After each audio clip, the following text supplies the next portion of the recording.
बिस्मिल्लाहिर्रहमानिर्रहीम, अस्सलाम वालेकुम। मेट्रो शो के साथ मैं हूँ ज़ैनब शहबाज। नाज़रीन, थिएटर जो है वो हमारी ज़िंदगी और सकाफ़त का एक अहम हिस्सा है। अगर हमने ज़िंदगी में कहीं भी इंजॉयमेंट करनी हो तो हम सबसे पहले हमारे जहन में जो है वो थिएटर का नाम आएगा। तो अगर हम थिएटर की बात करें तो हमारे बहुत से फ़नकार ऐसे हैं जिन्होंने अपनी ज़िंदगी का आगाज़ किया, जिन्होंने अपनी जो एक काम का आगाज़ वो यहाँ से किया। अगर हम नाम लेने जाएँ तो बहुत ज़्यादा लंबी लिस्ट हो जाएगी।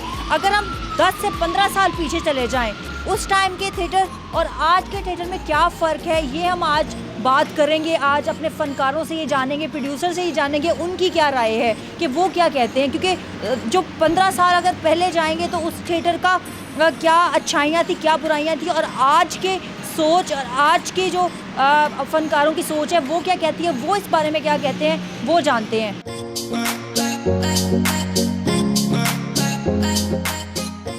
ये बताएं नायाब कि पहले भी ज़ाहिर है आपने थिएटर देखे होंगे और आपकी इंस्पिरेशन रही होगी, ये ज़ाहिर है अभी भी आप उसकी तरफ देख के इस फील्ड में आई हैं।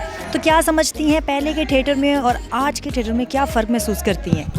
देखने में तो यही लगता था कि बहुत मुश्किल है, यानी जब मैं देखती थी तो मुझे ऐसा लगता था कि ड्रामा हो रहा है, एक कॉमेडी। तो फिर मैंने सोचा कि मैं भी करूं, मुझे भी एक्सपीरियंस हो। फिर मैंने जब किया मुझे बहुत मज़ा आया, मुझे कुछ चीज़ें सीखने के लिए मिली।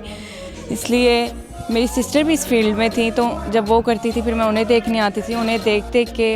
और मैडम नरगिस को मैं देखती थी। काफ़ी आर्टिस्टों को देख के मुझे भी शौक़ हुआ कि मैं भी काम करूं। आप मुझे ये बताएं कि 10 साल के थिएटर में और अब के थिएटर में क्या अच्छाइयाँ आई हैं, क्या बुराइयाँ आई? 10 साल पहले भी थिएटर इस तरह से ही था, या 25 साल पहले की बात करें कि 25 साल पहले थिएटर कैसा था और अब कैसा है। 10 साल पहले भी ऐसे ही हो रहा था, बल्कि इससे भी शायद बुरा हो रहा हो 10 साल पहले। अब शायद कोई बेहतरी की तरफ हम जा रहे हैं। जिस तरह से नसीम विकी साहब हैं, ये थिएटर को अच्छे तरीके से करने की कोशिश कर रहे हैं। बाकी जो पुराने ड्रामे हैं हमारे दौर के 20-25 साल पहले की बात अगर आप करें तो उस वक़्त काम करने वाले भी बड़े मतलब फ़नकार लोग होते थे, और काम करवाने वाले भी हैं वो उनसे बड़े फ़नकार होते थे।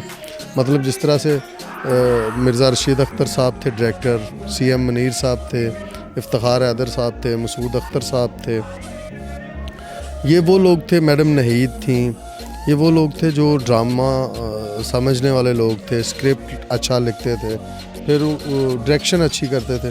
फिर जब वो डायरेक्शन करते थे तो फिर मेरे जैसे फ़नकार भी सीखते थे, नए लोगों को अच्छे मौके मिलते थे।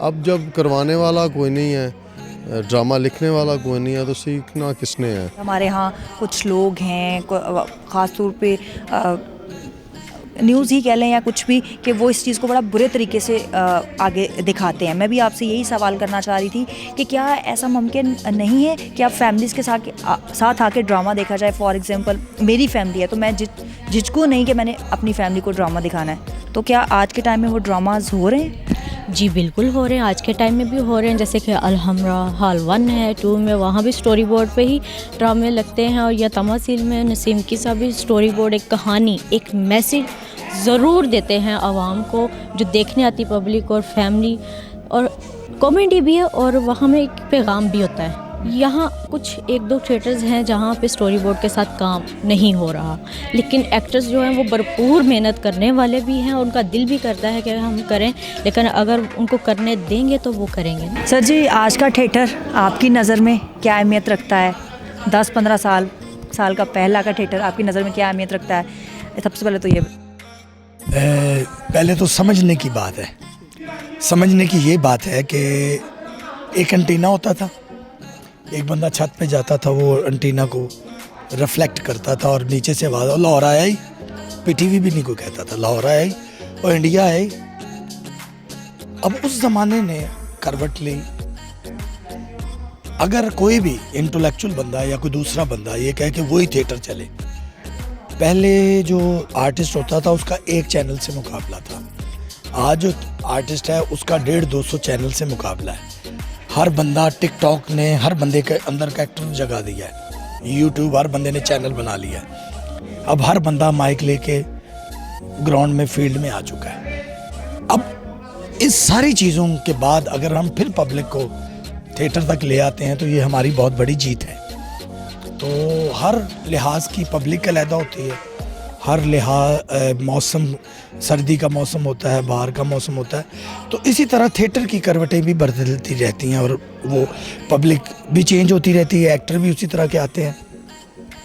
पहले लाफ्टर आ जाना थिएटर की बेइज्जती होती थी, पहले थिएटर पे क्लैप आ जानी तो लोग कहते थे वो यार इन्होंने किस गल दी क्लैप आ गई।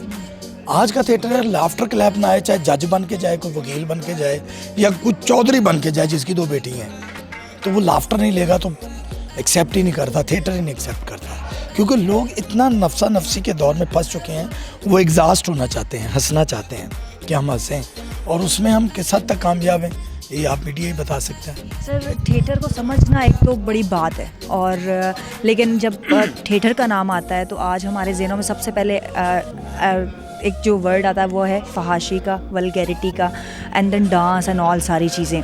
तो आज ये चीज़ें हैं कि शायद फैमिलीज़ ये चीज़ नहीं देखने आती। आप क्या समझते हैं कि किन चीज़ों की कमियों की वजह से आज ये चीज़ हमारे यहाँ है? नहीं, हमारे मुल्क में ना सच्ची बात है, मैं सच्ची बात करने का कायल हूँ, इसमें चाहे मेरी ऑडियंस भी नाराज़ हो जाए तो हो जाए, हमारे मुल्क में डबल स्टैंडर्ड है। हम टाइटैनिक फ़िल्म तो बैठ के देख लेते हैं, हम जिस्म फ़िल्म तो देख लेते हैं, लेकिन जब थिएटर की बात होगी वो बड़ा गंदा है, इसको गंदा किया गया ज़्यादा। ये नहीं कि मैं इस टीम में काम कर रहा हूँ, मेरी ओपन ऑफ़र है फैमिलीज़ को, आपको, आप भी जाएं देखें।